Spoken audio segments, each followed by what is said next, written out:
Hello everyone, welcome back again in our economic survey class. आज हम लोग देखने वाले हैं हमारा chapter number 9 that is service sector के बारे में।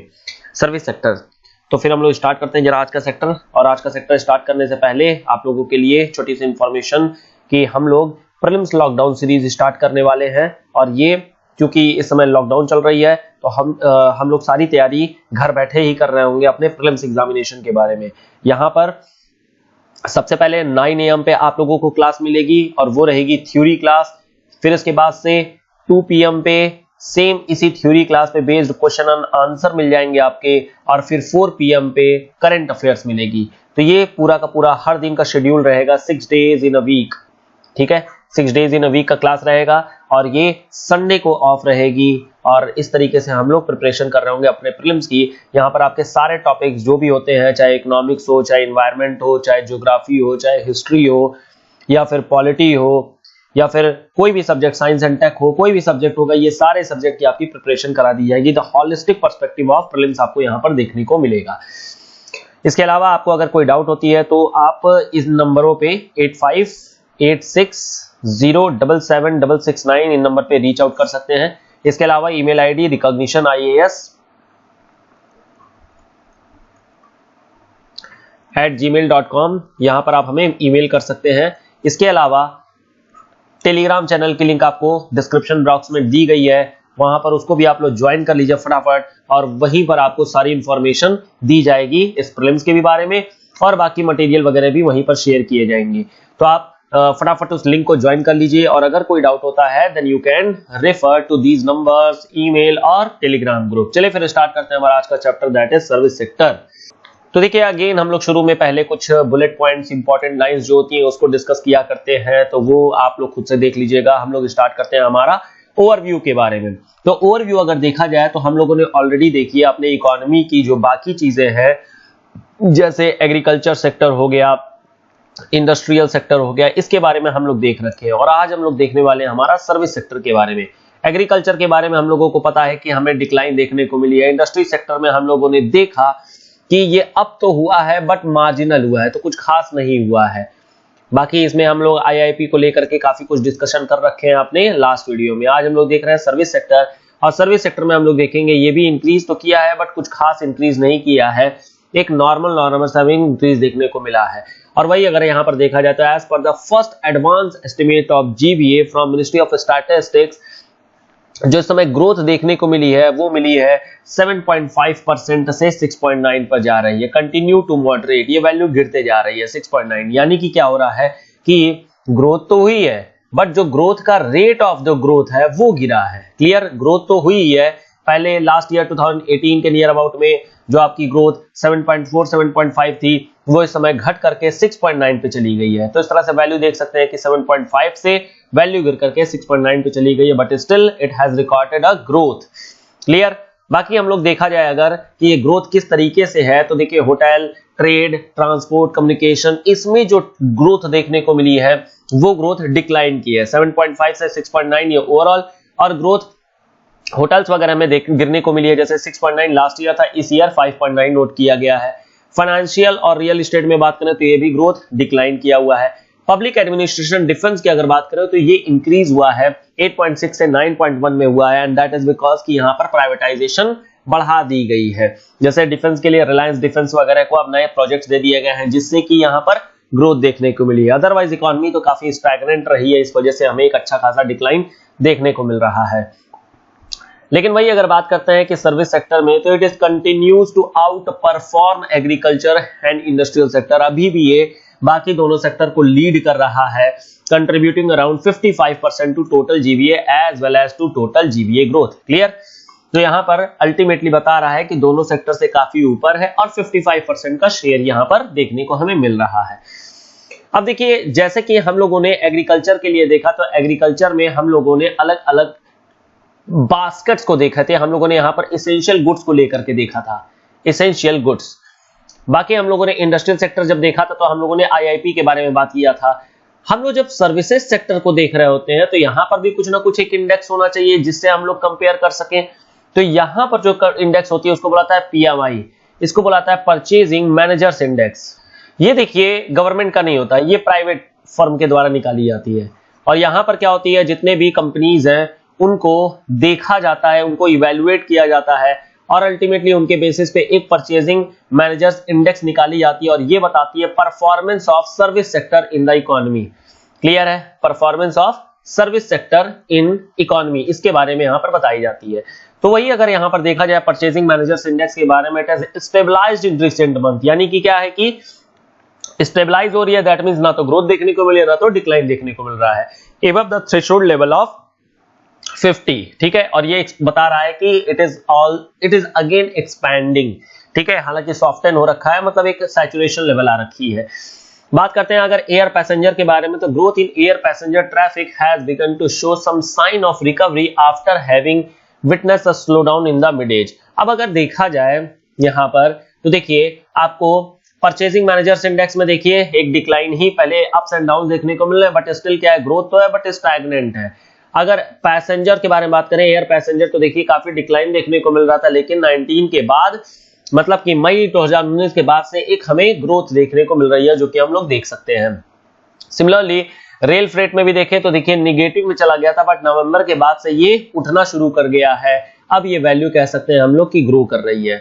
बैंक क्रेडिट के बारे में बात करो तो बैंक क्रेडिट देखिए सर्विस सेक्टर में लगातार गिरते जा रही है, but still there is a growth, क्योंकि पॉजिटिव में है इस वजह से अभी भी ग्रोथ यहां पर देखने को मिल रहा है, लेकिन ये वैल्यू कहीं ना कहीं अभी गिर रही है। The same thing has been discussed here कि पहले तो आपका एयर पैसेंजर जो ग्रोथ है वो अब क्या है, रिकवरी साइड में आ गई है, क्योंकि ग्राफ जो है वो अप होना शुरू हो गया है।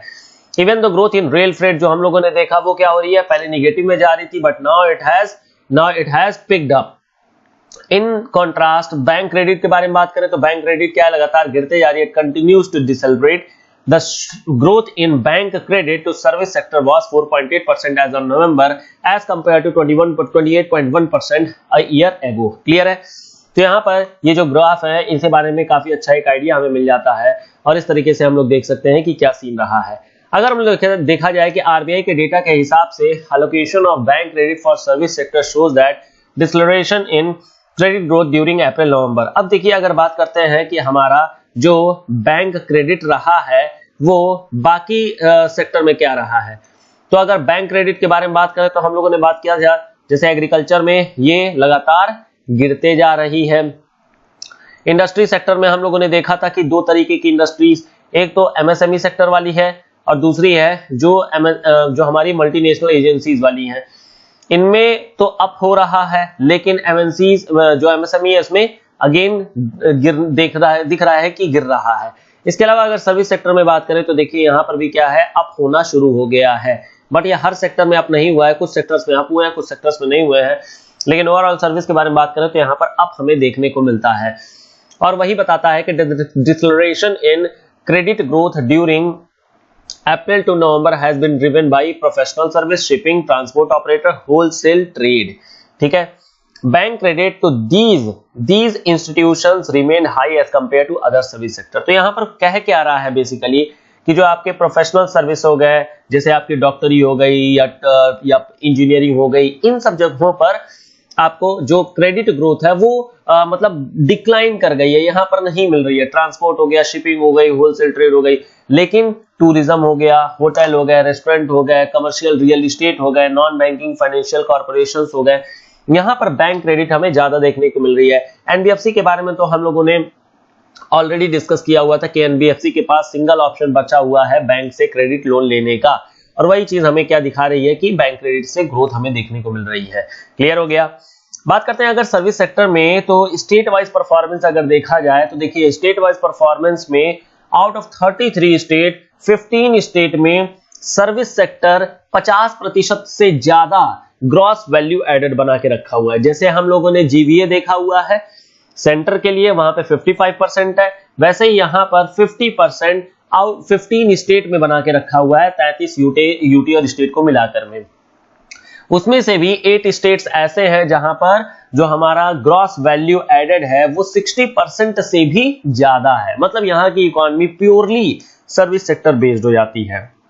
जैसे फॉर एग्जांपल अगर बात करते हैं चंडीगढ़ और दिल्ली, ये दो ऐसे स्टेट्स और यूटीज हैं जो हाई शेयर ऑफ सर्विसेज यहाँ पर रखी जाती है। जैसे 80% जो होता है नियर अबाउट जो है यहाँ की जो सर्विसेज है, यहाँ की जो शेयर है वो सर्विसेज पे डिपेंड कर जाती है। सिक्किम में अगर बात करें तो देखिए यहाँ पे लोवेस्ट है 26.8%, क्योंकि ये मेनली एग्रीकल्चरल बेस्ड स्टेट है। क्लियर हो गया।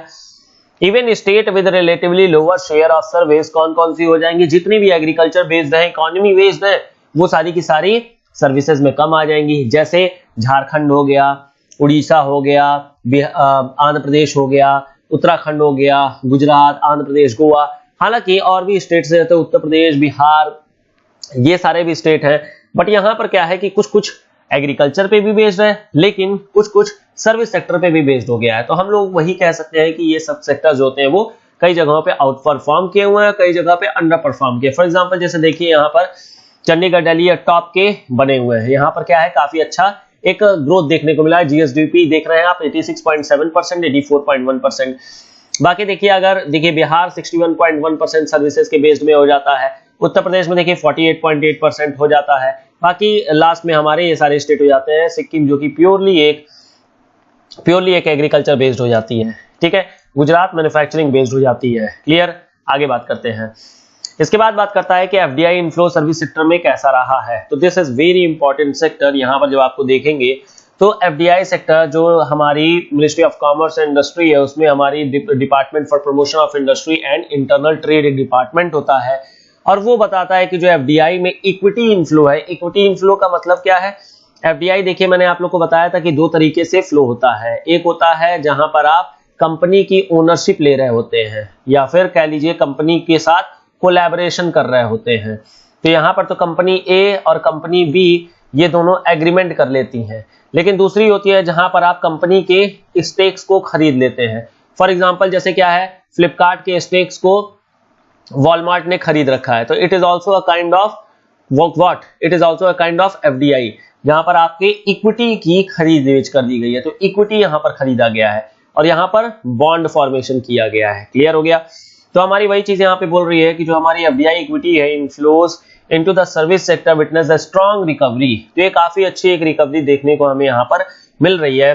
ग्रॉस एफडीआई इक्विटी इनफ्लो ये जंप कर गया है 33% से, तो काफी अच्छा हमें ग्रोथ देखने को मिल रहा है।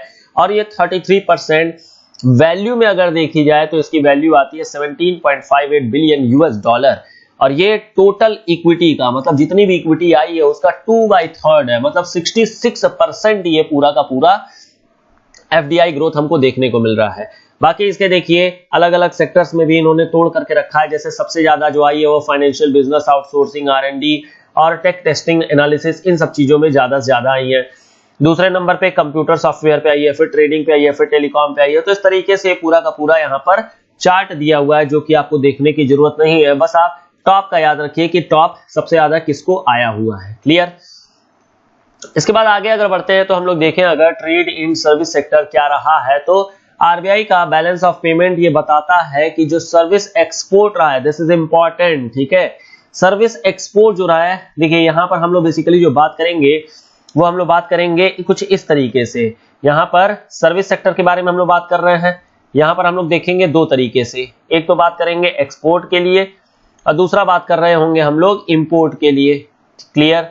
अब हम लोग देखेंगे एक्सपोर्ट और इंपोर्ट में किसकी ग्रोथ ज्यादा रही है, मतलब दो तरीके से। एक तो देखेंगे हम लोग किस में ज्यादा एक्सपोर्ट देखने को मिला है, किस में कम एक्सपोर्ट देखने को मिला है। दूसरा हम लोग देखेंगे शेयर वाइज, कि आखिर में शेयर मतलब परसेंटेज कितना ज्यादा किसका कैसा रहा है। क्लियर। सिमिलरली इंपोर्ट में भी हम लोग देखेंगे किसका बढ़ा है, किसका घटा है और शेयर क्या रहा है। क्लियर हो गया। तो ये चीज यहां पर आपको देखने को मिलेगी।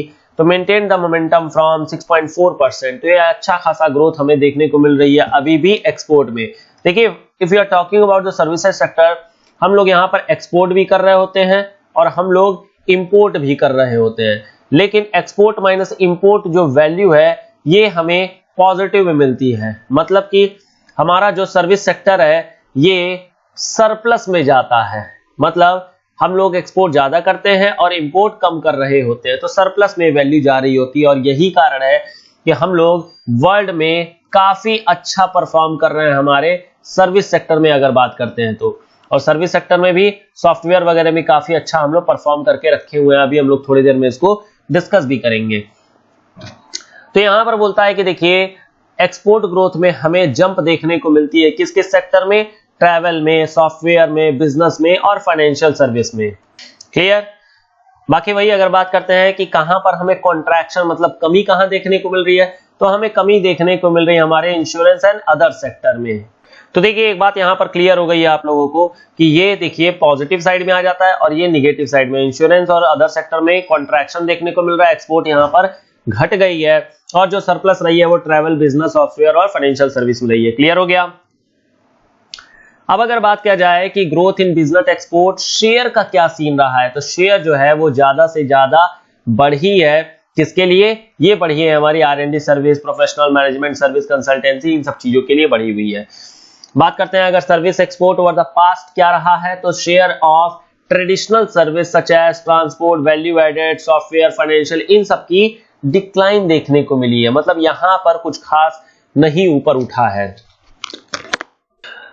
तो देखिए यहां पर वही चीज बात कही गई है कि शेयर में, एक्सपोर्ट में मतलब सर्विस की शेयर क्या रही है।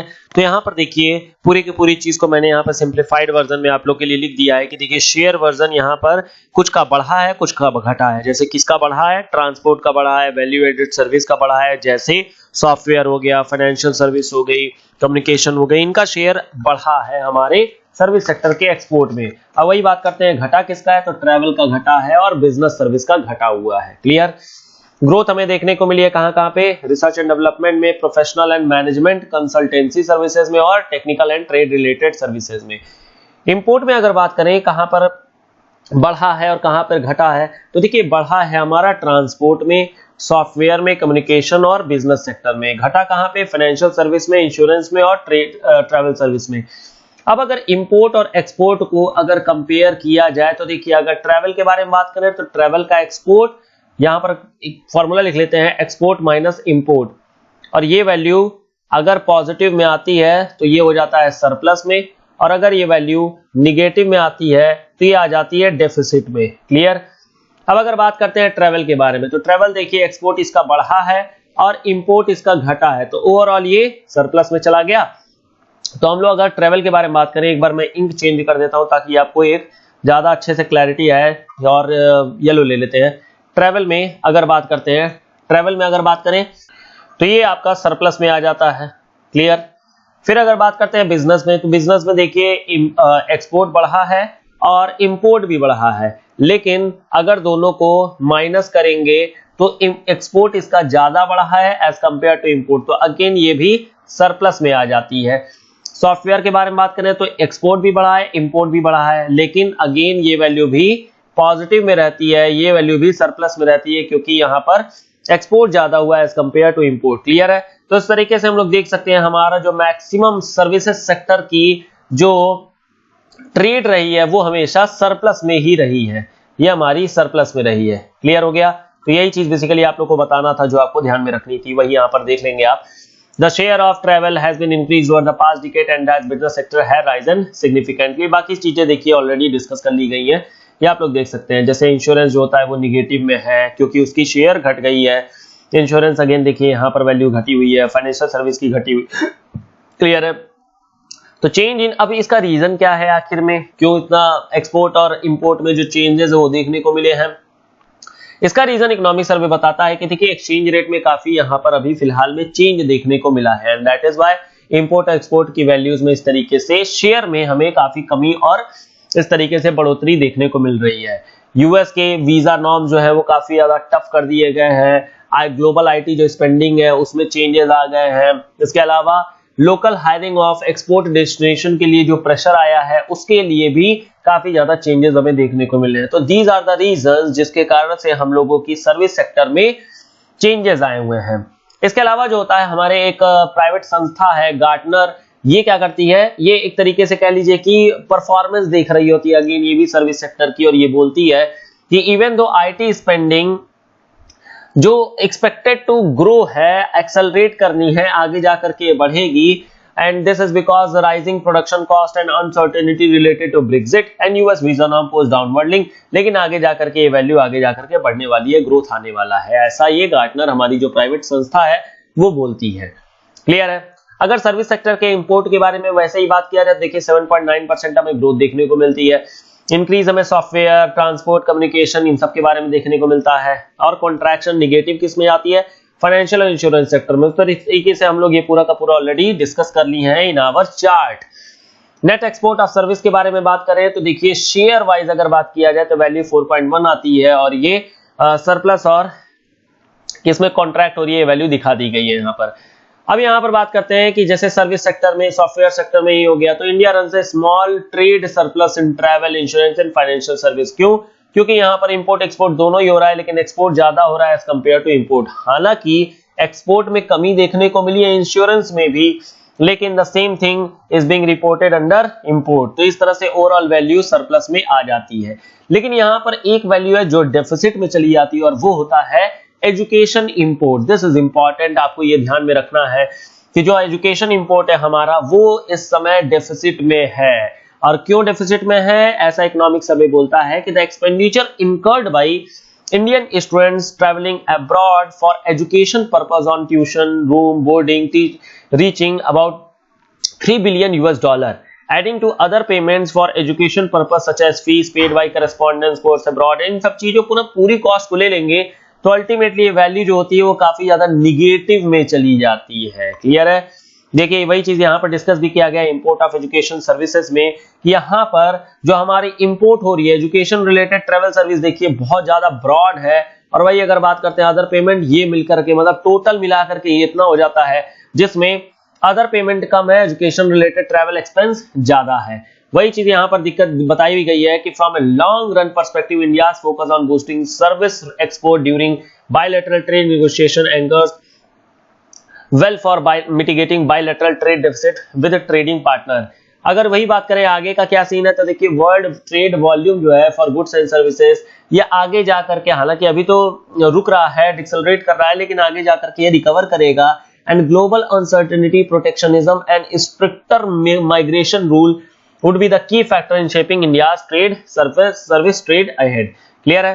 तो ये चीज आगे बता रही है, मतलब बेसिकली जो है इंडिया का जो ह्यूमन वैल्यू पावर है उसके बारे में बताया गया है।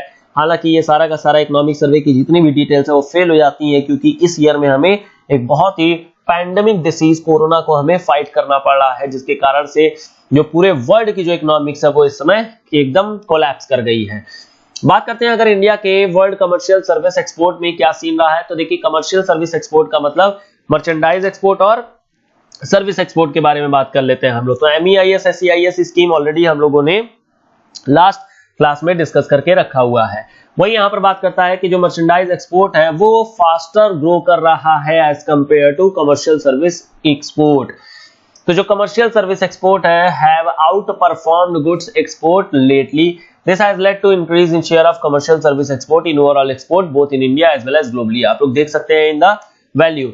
मर्चेंडाइज एक्सपोर्ट में अगर देखा जाए तो देखिए ये वैल्यू पहले 20.4 हुआ करती थी, लेकिन 1.5 बाद में हो गई है। कमर्शियल सर्विस में 17.7 पहले कम हुआ करती थी, अभी क्या है ज्यादा हो गई है। अगर कमर्शियल सर्विस के एक्सपोर्ट के बारे में बात करें तो लास्ट ईयर मतलब पहले जो होती थी वो 34.2 होती थी, बाद में बढ़कर के ये भी 38.6 हो गई है। तो अगेन पहले मर्चेंडाइज जो होती है वो फास्टर ग्रो कर रही थी, लेकिन अभी क्या है वो आउट परफॉर्म कर गया है। अगर बात करते हैं WTO के हिसाब से तो देखिए अकॉर्डिंग टू WTO इंडिया का जो शेयर है वर्ल्ड कमर्शियल सर्विस एक्सपोर्ट में वो काफी तेजी से ऊपर उठ गया है, and twice the share of world's merchandise export and 1.7%। तो वर्ल्ड का जहां पर 1.7 चल रहा है वहां पर इंडिया का 3.5 चल रहा है। तो काफी अच्छा इंडिया की परफॉर्मेंस चल रही है, and because of this performance India की रैंक 8 नंबर पे आती है, काफी ऊपर आ जाती है। ठीक है। टॉप की अगर बात करें किसका एक्सपोर्ट सबसे ज्यादा है, तो देखिए वर्ल्ड में यूएस का है, फिर यूके का है, फिर जर्मनी का है। तो इस तरीके से देख सकते हैं। अगर हम लोग बात करते हैं ब्रिक्स के नेशन में, तो टॉप पे ब्रिक्स में सबसे पहले चाइना आ जाती है, सेकंड नंबर पे इंडिया आ जाती है। तो इस तरीके से हम लोग देख रहे हैं कि काफी अच्छा यहाँ पर इंडिया का ग्रोथ देखने को मिल रहा है in the commercial export service.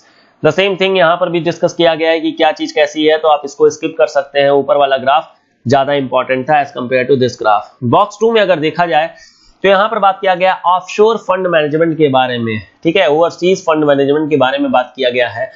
यहाँ पर अगर वैल्यू देखते हैं, इसके बारे में देखते हैं, तो financial service sector has been identified as one of the champion service sector. Champion service sector का मतलब होता है कि कौन सी सबसे ज्यादा सेक्टर रिकॉर्ड किया है ग्रोथ। क्लियर है? और ये सब कुछ क्यों हुआ है? क्योंकि India has enabled onshore of India related financial service that are currently being rendered from global financial centre. अब जैसे क्या है कि कई सारे एसईजेड्स वगैरह जो होते हैं ऑफशोर रहते हैं, जिसके कारण से इंडिया का ट्रेड काफी अच्छा बूस्ट हुआ रहता है। This would provide an impetus to financial service export and high skilled employment. That is very obvious. Despite India's strong performance in service export, India का जो फाइनेंशियल, जैसे क्या है कि ऊपर हम लोगों ने देखा है कि इंडिया का कमर्शियल सर्विस काफी ज्यादा स्ट्रांग हो गया है, एंड इंडिया का जो फाइनेंशियल सर्विस एक्सपोर्ट है हैव रिमेन्ड स्टैग्नेंट। फिर भी ये स्टैग्नेंट है, अभी भी इंडिया को काफी अच्छा परफॉर्म करने की जरूरत है। कि जैसे कि हम लोग ऊपर देख सकते हैं, यहाँ पर वर्ल्ड में सबसे टॉप पे बना हुआ है यूएस, जहां पे 14% इनका शेयर है और इंडिया का 3.5% शेयर है। That means India has wide potential, काफी अच्छा पोटेंशियल है इंडिया को कि ये एक काफी अच्छा कुछ कर सकता है, but again it has to perform करना पड़ेगा, और ये एवरेज कर सकता है $5 बिलियन को in recent year. As a result the share of financial service export in overall service export have hold. अब जैसे क्या है कि अगर देखते हैं पहले क्या सीन था, पहले जो है हम लोग नियर अबाउट 4.2% पे इंडिया का फाइनेंशियल सर्विस एक्सपोर्ट हुआ करता था, लेकिन अभी क्या है वैल्यू घट गई है और ये वैल्यू नियर अबाउट 2.4 2.5 निकल करके आ गई है, और ये बता रहा है कि किस तरीके से हमारा वैल्यू घट रहा है और हमें एक अच्छा खासा पोटेंशियल है हमारे पास कि हम लोग इसको वापस से रीगेन कर सकते हैं। तो वही चीज यहाँ पर बोलता है कि one type of financial service that is currently being rendered from global financial service and could be potential brought on shore is the asset management activity। अब ये क्वेश्चन ये उठता है कि asset management होती क्या है, तो यहाँ पर जरा ध्यान से सुनिएगा, what is asset management। asset management क्या होती है? जैसे मान लीजिए कि कोई एक रेस्टोरेंट है, सपोज कोई एक प्रॉपर्टी है, प्रॉपर्टी मान लेते हैं, ठीक है, प्रॉपर्टी है और ये काफी अच्छी लोकेशन पे, लोकेशन भी इसकी ठीक है, लेकिन इसका जो ओनर है वो इसको एक होटल बनाना चाहता है। होटल बनाना क्या चाहता है? होटल इसने बना के रखा है ये प्रॉपर्टी को, लेकिन ये होटल जो होता है लगातार लॉस में जा रही है और ये कुछ कर नहीं पा रहा है, इस बेचारे को समझ में नहीं आ रहा है कि यार क्या करें। तो ये क्या करता है, एक तो ऑप्शन ये है कि इसको ये सेल आउट कर दे, लेकिन क्या है, चूंकि ये प्रॉपर्टी जो होती है लॉस में जा रही है, इसलिए खरीदने पे इसको हमेशा लॉस ही होगा। तो अब ये क्या कर सकती है, दूसरी ऑप्शन की ये असेट मैनेजमेंट कंपनीज को सेल कर दे। ठीक, अब जैसे असेट मैनेजमेंट कंपनी कई सारी हैं, जैसे एक कंपनी का नाम मैं बता दूं, गोल्डमैन सैक्स। अब ये क्या करती है, गोल्डमैन सैक्स जीएस क्या करती है, प्रॉपर्टी को खरीद लेगी, अब इसके बाद से इस प्रॉपर्टी को सर्वे करेगी, मतलब देखेगी यहां पर क्या करने से इसकी वैल्यू बढ़ जाएगी। अब इसकी वैल्यू को क्या करेगा, ये होटल को देखा आसपास की, यार ये ऐसा है, होटल की जगह पर अगर यहाँ पर हम पीवीआर बना देते हैं या रेस्टोरेंट बना देते हैं या मॉल बना देते हैं, तो यहाँ पर काफी अच्छा एक माहौल आ जाएगा, काफी अच्छा रेवेन्यू जनरेशन एक सोर्स बन जाएगा। अब जीएस क्या करेगी, इसको जो होटल है उसको पूरा डिसमेंटल कर देगा और उसकी जगह पर मान लेते हैं पीवीआर खोल देता है। पीवीआर खोल करके इस पूरे में इनका कुछ एक्सपेंस आएगा, ऑब्वियसली एक्सपेंस तो आएगा ही आएगा, एक्सपेंस आएगा। अब ये क्या करेगी, 6 महीना 1 साल ये पूरा रन करेगी और अपना ये जो एक्सपेंस है उसको निकाल लेती है, ये पूरा का पूरा एक्सपेंस ये निकाल लेगी। जैसे ही निकल जाएगा ये क्या करेगी, सेलिंग के लिए अब ये मार्केट में ऑक्शनिंग करा देगा। अब देखिए इसका डबल फायदा क्या, एक तो ये मार्केट रन कर चुका है तो इसकी मार्केट वैल्यू जितनी भी है उससे काफी ज्यादा हाई टाइम पे बिकेगा। तो ये जो बिका, मान लेते हैं 1 करोड़ रुपए में ये होटल वाले ने बेचा था, तो ऑब्वियसली क्या ये 5 करोड़ रुपए में बिक रहा होगा। तो इन्होंने जो एक्सपेंस किया था वो एक्सपेंस तो निकाल लिया, साथ में इन्होंने 4 करोड़ रुपए क्या कमा लिए। मतलब ये जो प्रॉपर्टी पहले एकदम अनयूज्ड हो रखी थी वो अब काफी अच्छे यूजफुल प्रॉपर्टी में तब्दील हो चुकी है। एंड दिस यूजफुलनेस, मतलब यहां से यहां के बीच में जो ट्रांजिशन है, इसी को बोला जाता है असेट रिकंस्ट्रक्शन, या इसी को बोल सकते हैं असेट मैनेजमेंट। क्लियर हो गया? तो ये आपको समझ में आ गया होगा कि असेट मैनेजमेंट का मतलब क्या होता है। अब यहां पर आपको समझने में आसानी हो जाएगी कि one type of financial service that is being currently rendered from financial service centre that could potentially brought asset management activity on offshore funds. तो इस तरीके से यहां पर काम किया जाता है। दीज ऑफशोर फंड बेसिकली जो है वो located in tax and regulatory friendly jurisdiction में रहते हैं। जैसे अब जैसे देखिए इसमें केस क्या है, क्या खास बात है। ऑब्वियसली अगर कोई भी ये प्रॉपर्टी खरीद बेच करेगा, सेलिंग करेगा या बाई करेगा, तो इनको एक यहां पर प्रॉपर्टी टैक्स देना पड़ेगा, प्रॉपर्टी टैक्स, या फिर कह लीजिए कैपिटल गेन टैक्स देना पड़ेगा, सीजीटी, कैपिटल गेन टैक्स देना पड़ेगा। अब देखिए कोई भी कंपनी ये नहीं चाहेगी कि इसको अपने बिजनेस करने में टैक्स देना पड़े। क्यों? क्योंकि ये एक्स्ट्रा बर्डन है, लॉस है। तो अब कंपनी क्या खोजेगी? कंपनी खोजेगी एक ऐसी कंट्री जो टैक्स, ये जो टैक्स लिया जा रहा है ये मिनिमम से मिनिमम हो, मिनिमम से मिनिमम हो। यानी कि ये कंट्री खोजेंगी कि कौन सी ऐसी कंट्री है जो टैक्स हेवन कंट्रीज है। तो बेसिकली अब टैक्स हेवन कंट्रीज की खोज में निकल जाएंगी, क्योंकि उनको ये टैक्स बचाना है। तो टैक्स हेवन कंट्रीज जैसे कई हो जाती हैं, जैसे सिंगापुर जो होती है टैक्स हेवन कंट्री है, मॉरिशस एक टैक्स हेवन कंट्री है, लग्जमबर्ग टैक्स हेवन कंट्री है, आयरलैंड भी है। तो ये जो कंट्रीज आप लोग देख रहे हैं, Singapore, Luxembourg, Ireland, Hong Kong, London, ये सारी की सारी टैक्स हेवन कंट्रीज, हालांकि लंदन नहीं है, लंदन में तो खैर बिजनेस एंटिटी है, इस वजह से हो जाती है, बट स्टिल बाकी के जितनी भी कंट्रीज हैं वो टैक्स हेवन कंट्रीज हैं और वहां पर टैक्स बहुत ही कम लगता है। और इसी वजह से ये सारी असेस्ट रिकंस्ट्रक्शन जो कंपनीज है वो वहीं पे सेटल होना चाहती है, ताकि वो टैक्स और रेगुलेटरी फ्रेमवर्क मतलब फ्रेंडली ज्यूरिसडिक्शन में रहे। क्लियर? ये करेंगी क्या? They will pool investment from offshore investors and invest in India via foreign portfolio investment. अब देखिए ये करेगी क्या? अब यहां पर देखिए इनके असेट्स को खरीदना है, तो एक ऑप्शन है पैसा देकर के खरीद ले, दूसरा ऑप्शन है फॉरेन पोर्टफोलियो इन्वेस्टमेंट, ऑब्वियसली पैसे वाला ही चीज हो गया ये। इसके अलावा इक्विटी खरीद सकते हैं, इक्विटी खरीद सकते हैं, या फिर एक होता है जिसको बोला जाता है पर्सनल इक्विटी। देखिए प्राइवेट इक्विटी, यहां पर प्राइवेट इक्विटी और फॉरेन वेंचर कैपिटलिस्ट फंड, ये तो अलग चीज है। प्राइवेट इक्विटी, प्राइवेट इक्विटी क्या चीज होती है? अब अगेन ध्यान से सुनिएगा। जैसे क्या होता है कि शेयर जब खरीदी जाती है तो दो तरीके से खरीदी जाती है। एक होता है जहां पर आप बीएसई एनएसई इंडेक्स में जाकर के कोई भी आदमी खरीद सकता है। दूसरी हो सकती है जब कंपनी क्या करती है कि अपने खुद के एम्प्लॉय को ही केवल देती है, केवल और खुद के एम्प्लॉय को, या फिर एक सेक्शन ऑफ पीपल के लिए ही केवल ओपन करती है, सेक्शन ऑफ पीपल के लिए। तो ये चीज जो होती है कभी भी बीएसई एनएसई में तो नहीं जा सकता है।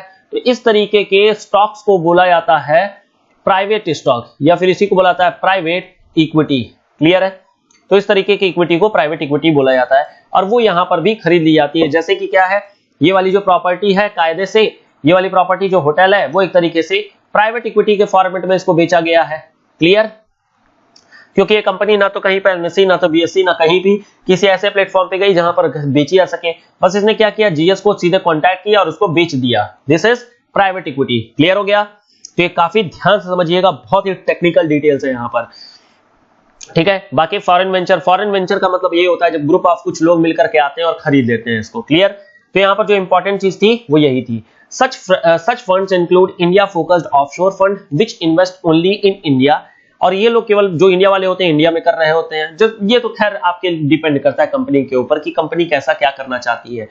रीजनल और global diversified funds with partial investment allocation in India. और ये सब बाकी आगे कर वगैरह में दिखाया गया है, तो आप इसको देख सकते हैं, कुछ खास है नहीं आगे, तो इसको मैं स्किप करके आगे बढ़ता हूं। तो यहां पर चीजें बताई गई हैं असेट मैनेजमेंट कंपनीज के बारे में। तो देखिए असेट मैनेजमेंट कंपनीज ये इस तरीके से परफॉर्म कर रही है, लगातार बढ़िया आगे बढ़ते आ रही हैं। और बाकी पोर्टफोलियो मैनेजर ये जो होती है उतना ज्यादा कुछ खास चार्मिंग नहीं है। अल्टरनेटिव इन्वेस्टमेंट फंड ये भी कुछ खास चार्मिंग नहीं है, लेकिन जो असेट मैनेजमेंट कंपनीज है they have very charming future in India. Clear है? आगे बढ़ते हैं। अब देखिए बाकी आगे बात किया गया है, कुछ डेटा वगैरह, कुछ इंडिया में क्या चेंजेस वगैरह किए गए हैं इसको लेकर के। तो यहां पर बोला गया है कि in April 2006 government introduce safe harbour provision. This is very important for your prelims examination, बहुत इंपॉर्टेंट है। Safe harbour provision income tax act में इंक्लूड किया गया। On satisfying a set of eligibility condition the offshore fund which would be considered resident for tax purpose solidly based on its fund manager being located in India. अब आप लोगों से एक question है मेरा इस वीडियो के लिए, सेफ हार्बर टैक्स क्या होता है? ठीक है, मैं दो चीज पूछूंगा, एक सेफ हार्बर टैक्स क्या होती है ये आप लोग को बताना है, कमेंट बॉक्स में बताइएगा, और दूसरा बताइएगा पी नोट। ठीक है, पार्टिसिपेटरी नोट, ये क्या है दोनों और दोनों में क्या डिफरेंस है। क्लियर? चलिए फिर हम लोग स्टार्ट करते हैं हमारा आज का तो ये हमारा offshore fund have been enable to utilise the safe harbour provision and since they satisfy a total 17 stringent eligibility condition related to the fund structure, investor composition, investment activity and fund managers activity, ये सब चीजें दी गई हैं जो आप लोग देख लीजिएगा, कुछ खास नहीं है। अगर कंपैरिजन किया जाए बाकी कंट्री के जुरिसडिक्शन में, बाकी कंट्री मतलब US, UK, Singapore, Hong Kong, the eligibility condition under safe harbour provision for offshore funds are fewer and less stringent in many cases. क्या? इंडिया वाला। क्लियर है? तो ये चीज होती है आपको क्लियर हो गई होगी। बाकी इसके बाद देखिए सेक्टर वाइज हम लोग देखने वाले हैं, सेक्टर वाइज पॉलिसी क्या है, तो ये हम लोग देखते हैं अपने नेक्स्ट वीडियो में, और इसका पार्ट 2 में बना लेते हैं। पार्ट 2 में इसको मैं बता दूंगा आपका सेक्टर वाइज सर्विस सेक्टर में कैसी परफॉर्मेंस रही है।